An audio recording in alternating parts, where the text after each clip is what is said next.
स्वागत है आपका ईटी नाउ स्वदेश एसबीआई लाइव स्टूडियो में। और इस पे जो है हम बात करें तो देखेंगे कि पूरी जो अगले हफ्ते की तैयारी है उस पे हम जो है फोकस करने वाले हैं। एक्शन पैक शो रहने वाला है। अगले आधे घंटे में हमारे साथ टेक्निकल गेस्ट भी जुड़ने वाले हैं और अगले हफ्ते की तैयारी एक एक करके हम आपको बताएंगे। कौन से स्टॉक्स पे आपकी नज़र होनी चाहिए, क्या आपकी रणनीति होनी चाहिए। और अब जो है हमारे साथ और जो सवाल पूछने का अगर तरीका की बात करें तो आप देखेंगे हमारे चैनल पे यूट्यूब पे ज़रिए जो है आप देख सकते हैं। लाइव देखिए और अपने सवाल को कमेंट करें, बॉक्स में लिखें। और जब भी आपके रिक्वेस्ट आए तो आप लिखिए स्टॉक का नाम, क्या खरीदारी की प्राइस रही है, कब आपको बेचना है, रखना है, या स्टॉक के बारे में जो भी क्वेरी है उनके रेट्स भी ज़रूर बताएं और कौन से शहर के तो वो भी बहुत बेहतर रहेगा। लेकिन सारे कमेंट्स जो है आप यूट्यूब में रखें। लेकिन चलिए अब हम अजीत जी के पास चलते हैं। अजीत नायक हमारे साथ जुड़े हैं जो हमें बताएंगे पूरी तरह से कि अगले हफ्ते की तैयारी कैसे करें। और इस हफ्ते के बारे में अगर बात कर लें तो ये हफ्ता जो था बहुत बड़ा था क्योंकि जीएसटी की अनाउंसमेंट आई थी। और देखा जाए तो एक अच्छी अपमूव जो है जब से मोदी जी ने बताया था 15 अगस्त से, उसके पहले से ही आपको ऑटो कंजम्पशन स्पेस में जो एक अच्छी मोमेंटम देखने मिल गई थी। इस हफ्ते की बात करें तो आईटी में जो है गिरावट ज़रूर आई, लेकिन most of the sectors consumption वाले बहुत अच्छा परफॉर्मेंस भी किए। और आज भी देखें तो इंटरेस्टिंगली 24,700 के ऊपर जो है लगातार 3 सेशन से जो है आपको क्लोजिंग देखने मिला। निफ्टी बैंक भी जो है हरे निशान में क्लोज हुए। अजित, अब क्या सेटअप देखने मिल रहा है? अब कोई मेजर डोमेस्टिक ट्रिगर बचा नहीं, most of the things factored इन हो गए हैं। 2 हफ्ते अगले आने वाले श्राद्ध के रहेंगे तो कुछ बड़ा फेस्टिव अनाउंसमेंट अब होगा नहीं। 17 तारीख आपका मेन यूएस फेड के रेट कट का एक्सपेक्टेशन है और आज रात को आप कह सकते हैं कि जॉब्स डेट आएगी। तो किस तरह आप बाजार को देख रहे हैं? हल्का रहेगा बाजार, एक रेंज बाउंड में रहेगा नेगेटिव बायस के साथ? क्या लगता है? निफ्टी बैंक दोनों पे करेंगे बात, लेकिन पहले निफ्टी पे एक बार आपसे चर्चा करते हैं। नमस्ते सर।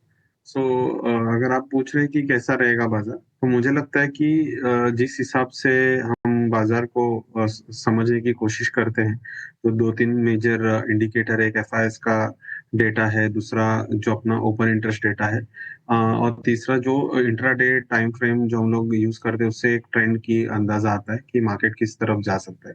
तो अगर हम सबको मिला के देखते हैं तो मार्केट एक मोटा मोटी रेंज में रहेगा। ऊपर में 24,950 के आसपास और नीचे में 24,500 के आसपास का ये रेंज बाउंड मार्केट रहेगा। और जो ज्यादा करके सेंटिमेंट थोड़ा सा बैरिश की तरफ हमें रहेगा। मगर ये समझ के चलना है कि बाजार जो है ना, एकदम स्टॉक पिकिंग और सेक्टर पिकिंग के हिसाब से चल रहा है। आप भी जानते हैं, हम काफी टाइम से बोल रहे थे ऑटो सेक्टर हमें बुलिश। अगर आप देखेंगे लास्ट कपल ऑफ हफ्ते से auto sector and metal sector में बहुत अच्छा एक पॉजिटिव सेंटीमेंट डेवलप हुआ है। बहुत सारे जो स्टॉक्स है वो ब्रेकआउट्स दे रहे हैं और उसमें एक अच्छा पोजीशन बनता हुआ दिखाई दे रहा है। हाँ, वैसे ही रियल एस्टेट और आईटी और एफएमसीजी में थोड़ा सा दबाव बनता हुआ दिखाई दे रहा है। तो स्टॉक सिलेक्शन करना उन सेक्टर से जो सेक्टर मार्केट के साथ सपोर्ट करेगा वो बहुत इंपॉर्टेंट है। तो मार्केट रहेगा रेंज बाउंड, मगर stock selection and sector specific होना चाहिए। जी बिल्कुल, आपने बहुत सही कहा अजीत। खासकर कि मेटल और ऑटो स्पेस में आज भी देखें तो दिन के हाई लेवल पे जो है मेटल इंडेक्स बंद हुआ। और ये हम बात जो है थोड़ी देर पहले ही दर्शकों को बता भी रहे थे, ऑटो स्पेस में बहुत अच्छी स्ट्रेंथ आई है। तो लगता है सेक्टर और स्टॉक स्पेसिफिक रणनीति ज़्यादा इंपॉर्टेंट रहेगी। और निफ्टी बैंक में भी जो है वॉलेटिलिटी बनी हुई है और कुछ खास मेजर ट्रिगर आ नहीं रहे हैं, तो उस पर जो है नज़र ज़रूर रहेगी। इसके अलावा ऑफकोर्स अगले हफ्ते बात करें तो कंजम्पशन स्पेस आपको कैसा लग रहा है? इस हफ्ते देखें कंज्यूमर ड्यूरेबल्स 3% ऊपर था। एफएमसीजी में भी जो है अब देखें थोड़ी सी वॉलेटिलिटी ज़रूर थी। कंजम्पशन एज अ पैक, यहाँ पे आपको क्या लगता है नेक्स्ट वीक एक्शन कहाँ दिखेगा? ऑटो मेटल पे तो हम बात कर लिए, बस ये एक सवाल आपसे बस जानना था कि कंजम्पशन में आपको कहाँ पे लगता है कि अपमूव या वॉलेटिलिटी देखने मिल सकती है? आप कंजम्पशन देखेंगे तो एफएमसीजी जैसे हम पर्टिकुलरली वो सेक्टर पे अगर बात करेंगे तो काफी टाइम से ये एकदम कंसोलिडेट होता हुआ दिखाई दे रहा है। आपको बहुत बड़ा मेजर अपमूव पर्टिकुलरली सेक्टर में देखने को मिला है, नहीं मिला है। और लेटेस्ट काफी 2-3 वीक से इसमें एक पॉजिटिव डेवलपमेंट हो रहा है। आपको भी पता है कि नया एक डेवलपमेंट जीएसटी की ओर से दिखाई दे रहा है। इससे एक पुश मिल सकता है, मगर वो क्या पुश एक जो ट्रेंड है उसका अभी तक का नेगेटिव ट्रेंड को रिवर्स करेगा, वो बोलना बहुत जल्दी है। क्योंकि एक टोटली हायर टाइम फ्रेम पे higher top and higher bottom ऐसा फॉर्मेशन अभी तक एकदम नहीं हुआ है। मगर हाँ, डिप्स में जो है जब भी करेक्शन आता है इसमें एक सपोर्ट दिख रहा है, तो लोअर लेवल पे एक बाइंग आता हुआ दिखाई दे रहा है, तो लो रिस्क स्ट्रेटेजी हम इसको यूज कर सकते हैं। जब भी एक करेक्शन आता है मार्केट में और एफएमसीजी पर्टिकुलर सेक्टर पे, तो अच्छे बेट्स जैसे मारिको, डाबर और हिंदुस्तान लीवर ऐसे स्टॉक्स पे हम नजर बनाए रख सकते हैं जिसमें ग्रोथ पोटेंशियल है, और वहां पे एक सपोर्ट जोन पे हम ले सकते हैं। ब्रेकआउट्स ट्रेड इसको ना करें, क्योंकि ब्रेकआउट्स बहुत बार फेड आउट होते हुए दिखाई दिया है एफएमसीजी में, तो इसको खाली पुल बैक पे ट्रेड करें। ब्रेकआउट्स के लिए उचित नहीं लग रहा मुझे ये सेक्टर। ये बिल्कुल पुल बैक पे ट्रेड करें एफएमसीजी पे, सेलेक्ट काउंटर्स रहेंगे ऑफ कोर्स, उस पर भी नज़र रखेंगे। और कुछ कुछ काउंटर्स है जहाँ पे फंडामेंटली मैं आपको बता देता हूँ कि जो रॉ मटेरियल प्राइसेस है वो गिर रहे हैं। मैरिको, ब्रिटानिया, एचयूएल, इन स्टॉक्स पे नज़र रखिए, ब्रोकरेजेस भी बुलिश हैं। लेकिन हमारे शो की जो खासियत है, हम दर्शक से पूछते हैं कि कौन से सवाल है जिस पे नज़र रखेंगे। एक बार डायरेक्टर साहब दर्शकों को बता दें कि यूट्यूब के ज़रिए आप कैसे हमारे साथ जुड़ सकते हैं। लाइव देखिए और वहाँ पे अपने सवाल जो है कमेंट बॉक्स पे भेजें। कंपनी स्पेसिफिक क्वेश्चंस, कितने क्वांटिटी हैं, क्या रेट पे ख़रीदारी आई है और आगे क्या करना है वो अगर बताएं तो उस पर भी नज़र रहेगी। लेकिन आप चलते हैं हमारे सबसे पहले दर्शक के पास, अरुण कुमार गुप्ता। इन्फोसिस पे उनके पास 100 शेयर है, 1507 रुपये पे जो है खरीदारी आई है। उन्होंने बताया नहीं है कि कितने लंबी अवधि तक जो इन्हें रखना है, लेकिन 1507 टेक्निकल लेवल्स पे आपको इन्फोसिस कैसा लग रहा है? इनके जो लेवल्स आई है, और देखिए आईटी सेगमेंट जो है पिटाई हुई है आज, ये पॉइंट भी जो है ज़रूर नोटिस करेंगे। लेकिन यहाँ पे देखिए तो लॉस पे है, पर उतना भी बड़ा खास लॉस नहीं है। अगर लंबे अवधि के लिए इन्वेस्ट करते हैं, अगर मैं मान के चलता हूँ, तो उस पर और थोड़ा टाइम तो ज़रूर लगेगा। लेकिन टेक्निकली क्या लग रहा है अजित, ज़रा बताएं। टेक्निकली मुझे short term perspective, short term मतलब 1 to 3 मंथ पर्सपेक्टिव से मुझे थोड़ा वीक दिखाई दे रहा है। ये ब्रॉड रेंज पे खेल रहा है, ये शायद 1700 से लेके नीचे 1300 का एक ब्रॉड रेंज है। जब तक ये रेंज से बाहर नहीं आता इसमें एक बड़ा मूवमेंट देखने को नहीं मिलेगा। और वैसे भी आईटी सेक्टर जो है पूरे दबाव में है, काफी टाइम से, लास्ट 3 महीने से ये दबाव में बनता हुआ दिखाई दे रहा है। तो अगर इसमें निवेश करना चाहते हैं, इन्फोसिस बढ़िया शेयर है, ब्लू चिप कंपनी है, तो थोड़ा हॉरिजॉन जो है वो लंबा रखना बहुत जरूरी है। आप 3-4 महीने में इसमें बहुत बड़ा प्रॉफिट एक्सपेक्ट नहीं कर सकते हैं। साल, 2 साल, 3 साल होल्ड करना पड़ेगा, क्योंकि अभी एआई का भी इम्पैक्ट आ रहा है। उसके हिसाब से इंडस्ट्री में कितना इम्पैक्ट आएगा उसको अभी डिस्काउंट करना थोड़ा सा डिफिकल्ट है। मगर सिर्फ प्योरली चार्टिकली 1300 से 1700 का रेंज है, तो आप ना इसको ऐड ज्यादा करें, यहाँ पे होल्ड करें और थोड़ा टाइम हॉरिजॉन आपका बढ़ाए। जी बिल्कुल, अगर होल्ड करते लंबे अवधि के लिए तो उस पर नज़र ज़रूर रखें। अब हम चलते हैं हमारे अगले दर्शक के पास, तापस पटेल। वेल्सपन लिविंग पे जो है यहाँ पे 643 शेयर्स लिए 156 रुपीज़ में, और यहाँ पे नेट नेट देखें तो पॉजिटिव जो है आज ऑफकोर्स 2% स्टॉक ऊपर था, लेकिन लॉस पे है। ऑलमोस्ट 27,000 रुपये का जो है लॉस देखने मिल रहा है। यहाँ पे लॉस बुक कर ले वेल्सपन लिविंग के लिए अजित, अगर हम बात करें तो, क्योंकि अभी भी अनसर्टनिटी बनी हुई है यूएस टैरिफ्स को लेके, और बहुत सारे जो एक्सपोर्ट ऑर्डर्स रुके हुए हैं, और अगर 5-6 महीना और रुकते तो और ज़्यादा गिरावट देखने मिल सकता है स्टॉक में। लॉस बुक कर लिया जाए वेल्सपन लिविंग में? सर अभी जो है वेल्सपन लिविंग को आप देखें तो एक क्रूशियल वीकली डिमांड के पास आए। जैसे आपने बोला कि न्यूज का इम्पैक्ट डेफिनेटली हो सकता है, उसका हम रूल आउट नहीं कर सकते। अगर प्योरली टेक्निकल बेसिस में अगर बात किया जाए तो 100 का जो है वो एक इम्पोर्टेंट सपोर्ट जोन है। अगर उसके नीचे जाता है तो 4 रुपया ही होता है यहाँ से। अगर उसके नीचे जाता है तो मुझे लगता है कि निकलना चाहिए। अदरवाइज एक बाउंस जो है वो 130 या 125 तक का एक बाउंस मिल सकता है, वहां पे वो एग्जिट करे। ओवरऑल चार्ट पैटर्न बेरिश है, मगर करंटली वीकली सपोर्ट के पास आया है, तो यहाँ पे एक छोटा बाइंग देखने को मिल सकता है, उसका प्रोबेबिलिटी ज्यादा है। तो 100 रुपीज का जो सपोर्ट है वो नहीं ब्रेक करता है तो होल्ड करे, नहीं तो 125-130 के आसपास इसका एग्जिट किया। तो यहाँ पे जो है नज़र ज़रूर बना के रखे वेल्सपन लिविंग पे। और अगर हम बात कर ही रहे हैं वेल्सपन लिविंग की, तो यहाँ पे बिल्डिंग मटेरियल सेगमेंट पे जो है एक और सेगमेंट है पेंट्स का, वो बहुत पास पास ही है। और पेंट्स मतलब फेस्टिव सीज़न, फेस्टिव सीज़न मतलब डेकोरेटिव पेंट्स। अब हमारे जो अगले दर्शक है वो है जयराम। एशियन पेंट्स में 50 शेयर्स है इनके पास, 3050 रुपये में खरीदारी है, यानी कि लगता है रिसेंट ही आप कह सकते हैं परचेज़ है। और एशियन पेंट्स जो है गिरावट लास्ट ईयर 30% से ज़्यादा गिरा था, इस साल थोड़ा रिकवरी अटेम्प्ट कर रहा है, अभी लॉस में है, लेकिन अभी पूरा फेस्टिव सीज़न बाकी है। और याद रखिए जब भी अर्बन डिमांड अपमूव आता है तो सबसे ज़्यादा मार्केट शेयर एशियन पेंट्स का रहता है। इस स्टॉक पे अपमूव ज़्यादा दिखने मिलता है हिस्टोरिकली, ये डेटा बता रहा है, ये मैं नहीं बता रहा हूँ। एशियन पेंट्स पे जो है आपकी क्या राय रहेगी? और यहाँ पे उन्होंने कोई टाइम हॉरिजन दिया नहीं है, तो मैं मान के चल रहा हूँ कि ये पोजिशनल होल्ड हो सकता है। तो एशियन पेंट्स कैसा लग रहा है? वैल्यू इमर्ज हो रहा है यहाँ पे एक कॉन्ट्रा बाई के लिए? अगर हम longer horizon weekly time frame या मंथली पे देखें तो नहीं, मगर एक गैप विंडो के आसपास आया है, जहाँ पे 2580 का एक गैप एरिया है, उसका रेजिस्टेंस ले रहा है। मुझे लगता है कि एक हाई प्रोबेबिलिटी है कि ये गैप फिल करेगा, मगर 2780 के ऊपर जाना थोड़ा सा मुझे मुश्किल लग रहा है। जिस हिसाब से ये चार्ट पैटर्न डेवलपमेंट हुआ है, तो इसमें कोई ना कोई तो कुछ स्ट्रक्चरल चेंजेस होगा। ऐसा मेरा अनुमान है, ये एक्सपीरियंस के हिसाब से बोल रहा हूँ। तो 2780 के आसपास अगर आएगा तो इसमें प्रॉफिट बुक या जो भी है उनको थोड़ा बहुत पार्शियल एग्जिट करना है तो ये कर सकते हैं।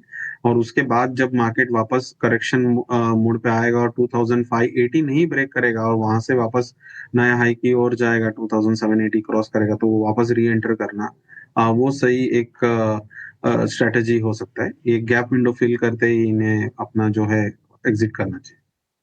2780 पार्शियल एग्जिट करें एशियन पेंट्स में, और उसके बाद वेट करें कि आगे की रणनीति क्या रहेगी। लेकिन अब चलते हैं हमारे अगले दर्शक के पास, आशीष।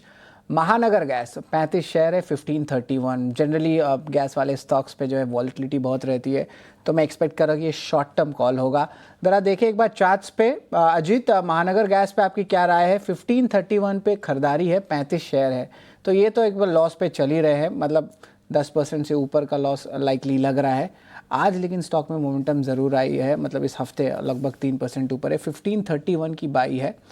क्या लगता है महानगर गैस के लिए क्या करना चाहिए? अगर gas short term medium term दोनों टाइम फ्रेम पे बैरिश मोड पे बनता हुआ दिखाई दे रहा है। जब तक 1450 नहीं क्रॉस करता है तो इसमें स्ट्रेंथ आना थोड़ा मुश्किल है, और हाई चांसेस है कि ये 1050 का जो रेजिस्टेंस है उसको भी टेस्ट कर सकता है। तो मेरा सलाह रहेगा कि इसमें से एग्जिट करें। एग्जिट की राय है महानगर गैस के तरफ से, और बड़ा सा लॉस जो है आप है तो आप अपने लॉस को बुक करें महानगर गैस पे, जो है ये राय अजीत की आ रही है। अगला स्टॉक आज चर्चे में भी था और हमने खास रिसर्च भी निकाला था, क्योंकि बीएसई बहुत अच्छा परफॉर्मेंस किया था और कोई ज़्यादा मेजर चेंज नहीं आई एक्सपायरी डेट चेंज होने के बावजूद। और ये डेटा के साथ हम सिद्ध कर दिए थे 18 हाउस स्वदेश में सबसे पहले। अब्दुल्ला जी का यही सवाल है, बीएसई का 200 शेयर उन्होंने लिया है 2405 रुपये प्रति शेयर पे। और अब यहाँ पे देखें तो आज तो अच्छी अपमूव थी, लेकिन थोड़े हायर लेवल्स पे लिए थे, रिसेंटली लेवल्स पे ही लिए होंगे। और बीएसई पे जो है उनकी राय है। एक बार अजीत आपसे पूछता हूँ कि बीएसई अब पोजिशनली कैसा लग रहा है? आज स्टॉक में अच्छी अपमूव आई, कैपिटल मार्केट्स थीम थोड़ा वॉलेटाइल रहता है जिस तरह चल रहा है, लेकिन एक आज बहुत अच्छा ट्रेंड सामने आया, मैं आपसे भी शेयर करता हूँ यही, कि कोई ज़्यादा चेंज नहीं है, मार्केट शेयर 50% के ऊपर ही था, एक्सपायरी डेज भी चेंज हो गए, प्रीमियम टर्नओवर में भी उतना फ़र्क नहीं पड़ा। अब बताएं, अब बीएसई कहाँ प्लेस आउट होता है? ऑफ कोर्स थोड़ी फंडामेंटल डेटा, टेक्निकल डेटा सब आपको मैंने बताया, लेकिन अब ये लेवल पे क्या नज़र रखेगी? 2405 पे खरीदारी है, अभी थल के लॉस पे है। हाँ, अगर मैं टेक्निकली प्योरली टेक्निकल के हिसाब से बात करूँ तो 2000 का इसका अच्छा सपोर्ट है, वहां से ही एक इनसाइड बार पैटर्न बना के बाउंस आया, तो ये एक गुड अच्छा निशानी है एक स्टॉक के लिए कि ये वापस इसका जो अप ट्रेंड है वो रिज्यूम करेगा। ये जो स्टॉक ने 10 जून के आसपास टॉप किया था 3050, 3030 या 50 के आसपास, वहां से एक करेक्शन आया। जो करेक्शन है वो हेल्दी फॉर्मेट में आया, एक बड़ा सेलिंग के फॉर्मेट पे नहीं आया, लोअर टॉप लोअर बॉटम बना के टाइम कंज्यूम करके आया। तो टाइम वाइज करेक्शन एक अच्छा होता है, एक बुल मार्केट में हेल्दी करेक्शन का एक अच्छा इंडिकेशन रहता है। तो मुझे अगर इनको पेशेंस है और ये होल्ड कर सकते हैं, तो मुझे लगता है कि जब तक 2050 अगर ब्रेक नहीं करता है तो इसको होल्ड करना चाहिए। ये वापस जो इसका पिछला हाई है 2800 या 3000 तक एक बार टेस्ट कर सकता है और काफी क्विकली कर सकता है, क्योंकि अप ट्रेंड जो रहता है वो ज्यादा करके इम्पल्स रहता है। फिलहाल अपना जो मार्केट का सिचुएशन थोड़ा सा दबाव में, इसके लिए उसका इम्पैक्ट आ सकता है स्टॉक पे। अदरवाइज टेक्निकली हेल्दी करेक्शन का ही संकेत दे रहा है, मगर 2000 अगर ब्रेक करता है तो फिर इसमें और गिरावट की चांसेस है। फिर वो 1600 तक भी आ सकता है, वहां पे नेक्स्ट डिमांड जोन बनता है। छोटा रिस्क लेके होल्ड कर सकते हैं। रिस्क के साथ होल्ड करिए। बीएसई पे 2000 अगर आया तो उसके नीचे गिरावट के ज़्यादा चांसेस है, लेकिन अगर आप होल्ड कर रहे हैं स्टॉक तो इसको कंटिन्यू करिए होल्ड करने के लिए। आज भी देखिए तो अच्छी मोमेंटम देखने मिली, एक हफ्ते में स्टॉक 11% ऊपर एंड ऑफ कोर्स मोमेंटम आज आखिरी सेशन में देखने मिला है थर्सडे के बाद। अगले दर्शक के पास चलते हैं, रमेश सिंह। रिटेल की फेवरेट स्टॉक है येस बैंक, 1500 शेयर 21 रुपये में लिए हैं और यहाँ पे देखें तो येस बैंक का जो प्राइस है लगभग 20 रुपये पे, तो ऑलमोस्ट फ्लैटिश है और बहुत इन्वेस्टर्स हैं येस बैंक के। तो ऑफ कोर्स यहाँ पे क्या राय रहेगी रमेश, रमेश जी की एक जो है स्टॉक है। अजीत ज़रा बताएं, येस बैंक पे जो है ऑलमोस्ट कह सकते हैं फ्लैट रिटर्न्स है, ऐसा कुछ है नहीं। अगर पोजिशनल कॉल लेना पड़ता तो यहाँ पे क्या पोजिशनल कॉल बैठ सकता है येस बैंक का, या कोई भी 2-3 न्यूज़ फ्लोज आते हैं और स्टॉक में एक बड़ा जंप आता है तो एग्जिट या पार्शियल एग्जिट कर लेना चाहिए इस काउंटर में? मुझे लगता है एग्जिट कर लेना चाहिए, कोई टेक्निकल अच्छा डेवलपमेंट नहीं है। तो जो पैसा हम लगाते तो ऐसा एक अच्छा स्टॉक फिल्टर करके लगाना बहुत जरूरी है। ऐसे स्टॉक में जो आपको पता है कि लंबे समय तक इसमें कुछ ज्यादा बड़ा डेवलपमेंट नहीं आ सकता है, तो इधर लेके फिर इसको देखना नहीं है। अगर इसके पीछे एनालिसिस और टाइम दे तो मुझे लगता है कि वो इतना ज्यादा आपको फ्रूटफुल रिटर्न नहीं देगा। तो अगर कोई जंप आ रहा है तो इसको निकल जाओ या तो फिर पड़े रहने। अगर आप of course long term investor है तो बहुत सोच समझ के इन काउंटर्स पे इन्वेस्ट करें, लेकिन रिस्क एपेसाइट जो है एपेटाइट है आपका तो ज़रूर इस पे भी फोकस करें। लेकिन ऑफ कोर्स हम अगले व्यूअर के पास चलते हैं। भारत डायनेमिक्स यहाँ पे जो है आया है, 25 क्वांटिटीज़ लिया गया है 1613 रुपीज़ में। भारत डायनेमिक्स के सिंह की जो पिक है 1443 पे करंट प्राइस है, लेकिन खरीदारी की भाव थोड़ी महंगी साइड पे है। भारत डायनेमिक्स की बात करें तो कहीं कहीं सेलिंग भी जो है कुछ कुछ काउंटर्स में देखने मिल रहा था आपका डिफेंस को लेके। अब यहाँ से क्या लग रहा है, भारत डायनेमिक्स में लॉस बुक करना चाहिए या पोजिशनली लंबे अवधि के लिए बने रहना चाहिए? क्या रहेगा व्यू आपका अजित?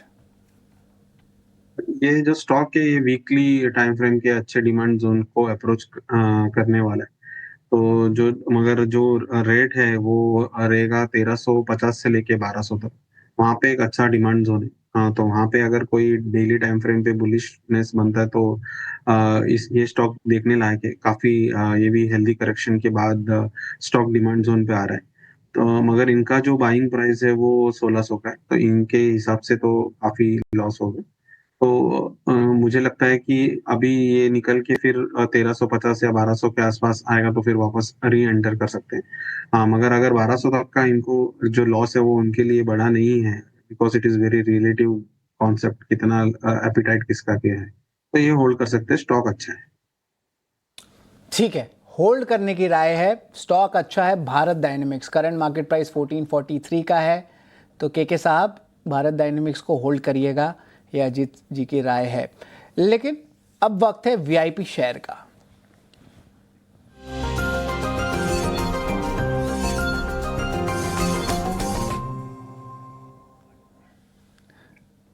तो हमारे VIP share value investment pick पे जो है अजीत कौन से स्टॉक रहेगी? सबसे पहले जो स्टॉक रहेगा मेरा बाइंग के लिए वो है ग्लेनमार्क फार्मा, जो करंट मार्केट प्राइस चल रहा है 2050।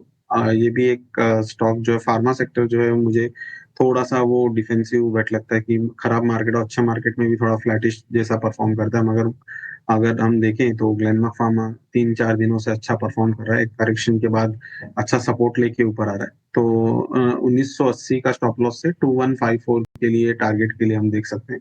तो ग्लेनमार्क फार्मा में लॉन्ग। और दूसरा जो है प्रेस्टीज रियल इस्टेट जो है उसमें मेरा सेल का राय है, तो 1563 का स्टॉप लॉस पे इसको सेल करें, 1449 का टारगेट।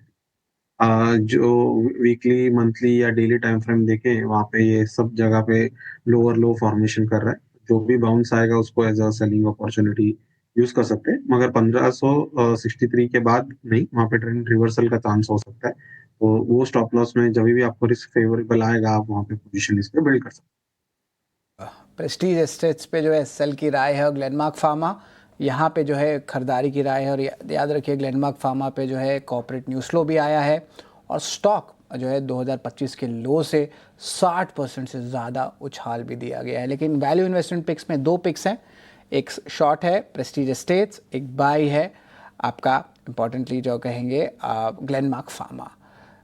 धन्यवाद अजीत, आप हमारे साथ जुड़े, वीआईपी शेयर किया और हमारे सारे दर्शकों को जो यूट्यूब के ज़रिए जुड़े हैं उनके सारे जवाब आपने बताए एक एक करके। Thank you very much for joining. लेकिन चलिए शो को अब समाप्त करते हैं, आज्ञा दें।